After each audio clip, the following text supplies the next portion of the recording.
आखिर यूएस को किस बात की खुजली है कि वो अडानी के पीछे पड़ गया है। यहाँ तक कि अरेस्ट वारंट तक जारी कर चुके हैं अडानी के नाम पर। हिंडेनबर्ग का तो समझ में आता था, वो शॉर्ट सेलर थे और उन्होंने शॉर्ट सेल करके अच्छा खासा पैसा जमा लिया। लेकिन यूएस को किस बात का लालच है? अगर आपके भी मन में इस प्रकार के सवाल आ रहे हो तो आपने सही वीडियो को प्ले किया है।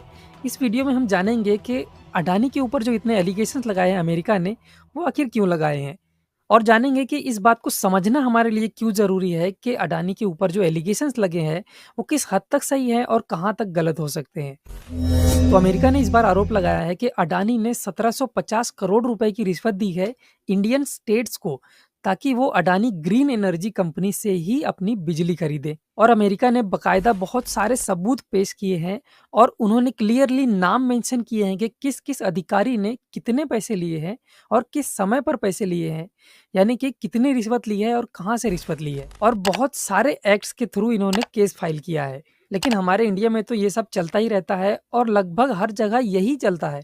मतलब रिश्वत के अलावा तो यहाँ पर कोई काम ही नहीं होता। इसीलिए इंडियन स्टेट्स यहाँ पर ध्यान भी नहीं दे रही, इंडियन सरकार यहाँ पर कोई ध्यान नहीं दे रही।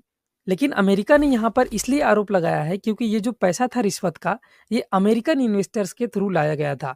यानी कि अडानी ने अपने बॉन्ड्स बेचे हैं अमेरिकन लोगों को, वहाँ से इन्वेस्टर के थ्रू पैसे उठाए हैं और यहाँ पर इंडियन स्टेट्स को यहाँ पर रिश्वत देने का काम किया है। और अमेरिकन कानून इतने कड़क है कि वो अपना पैसा कहाँ पर यूज़ हो रहा है, इसकी पूरी जानकारी रखते हैं। इसीलिए यहाँ पर उन्होंने आरोप लगाया है कि उनका पैसा गलत जगह पर इस्तेमाल ना हो।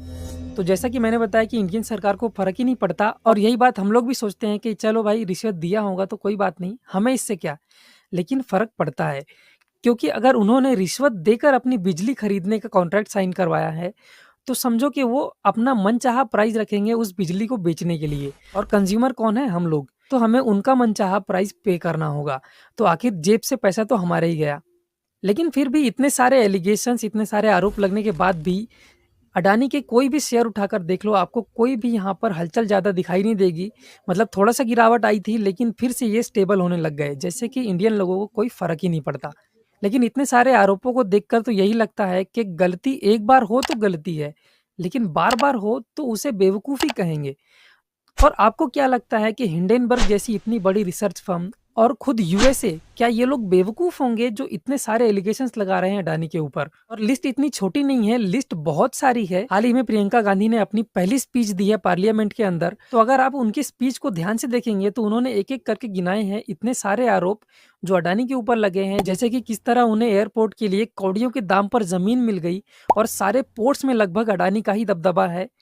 तो मैं रिकमेंड करूँगा कि आप उनकी ये स्पीच ज़रूर सुनें। तो ये वीडियो बनाने के पीछे मेरा यही मोटिव था कि आप भी थोड़ा-सा अवेयर हो जाएँ।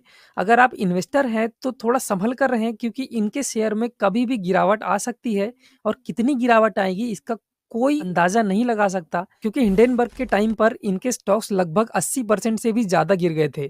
तो एक इन्वेस्टर के नज़रिए से आपको इनके मामले में पूरी तरह से नज़र बनाए रखनी चाहिए और सही-गलत क्या है इनके बीच में फ़र्क करना भी आना चाहिए। तो ये वीडियो आपको कैसा लगा कमेंट बॉक्स में ज़रूर बताइए। वीडियो अगर पसंद आया हो तो एक लाइक ज़रूर कर देना और चैनल पर अगर नए हो तो चैनल को सब्सक्राइब ज़रूर कर देना। मिलते हैं नेक्स्ट वीडियो में।